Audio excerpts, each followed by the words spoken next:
Welcome to C.S. Lewis. We're now going to look at chapter 4 in my book on the scientific aspects of C.S. Lewis. He really believed that his scientific works would be much more influential in terms of evangelism for people. And so he loves the fantasy aspect of his science fiction trilogy. It is closer to him to the whole idea of the imagination, the fantasy that he believes so strongly in. But it is not just a false kind of imagination. It is a warning for C.S. Lewis because he says that there's a difference between science and scientism. When one dedicates oneself to scientism, it becomes an idol. It becomes a weapon, in a sense, of the programmers, the conditioners that he mentions in The Abolition of Man. And so when he writes his trilogy, he's trying to demonstrate what happens when someone is led astray by the different aspects of science. And so as he goes through this evangelical discipleship training in his science fiction, he loved approaching Christianity through science fiction, since it's just out of this world in its explorations of other planets and kingdoms and brings the imagination into a search for other worlds. And so Christians are otherworldly. We're seeking this idea. He admits it is his unconsciousness bringing the reader into an engagement with evangelism. Even though the reader reads for sheer enjoyment and fantasy, we see this in his other works that people read Lewis sometimes on the surface. They don't dig deeper into the deep magic he is trying to express. And so Lewis was influenced to write science fiction by reading an author named David Lindsay.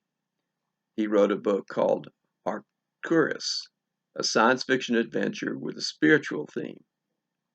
And there was another work that had really influenced Lewis on his science fiction, and that was Haldane's work, Possible Worlds. And so he explored how science fiction then could be used as a counterposition defending Christianity. It's an apologetic ploy by Lewis. Another prevalent theme that he does in the trilogy is responding to the scientism that was developing during the war with its own experimentation.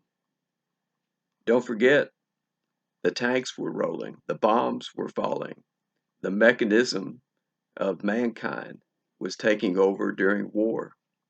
And so he sees this as part of the same thing that Tolkien warns against in The Lord of the Rings, and that is we can become so mechanical that we become, again, men without chests, men without hearts. And so he is developing this prevalent theme and becomes innate in his character named Weston.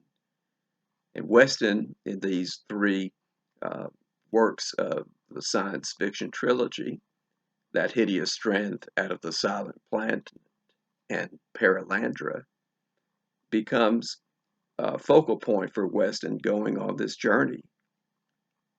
It's a journey into outer space, but it's also a journey of the soul again for Lewis. He becomes a physicist and a bisector of animals and eugenics, experimenting on breeding human beings through genetic engineering. Does that sound familiar?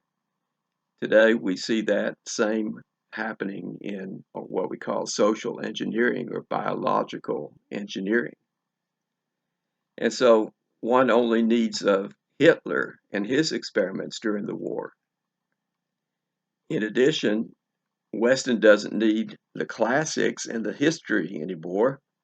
He calls them just trash history.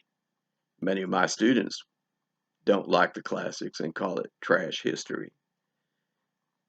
So he has a organization that he develops called the NICE, or NICE, in the hideous strength, and that becomes the National Institute for Coordinated Experiments. He includes fantastic beings there, like Herosa, Scorns, Phytotrichi, and 3 intelligent species of the Malacandra. He then creates a pagan god, a Christian reincarnation of a pagan god that's named Eldil, who represents union and marriage from Venus as well as a war god. Mars, for the guardian of peace, takes over. The Christian values of love and peace, though, underlie the message in his science fiction trilogy. Ramson is the hero. He becomes a ransom for many willing to give up his life just as Christ does. And that's the message.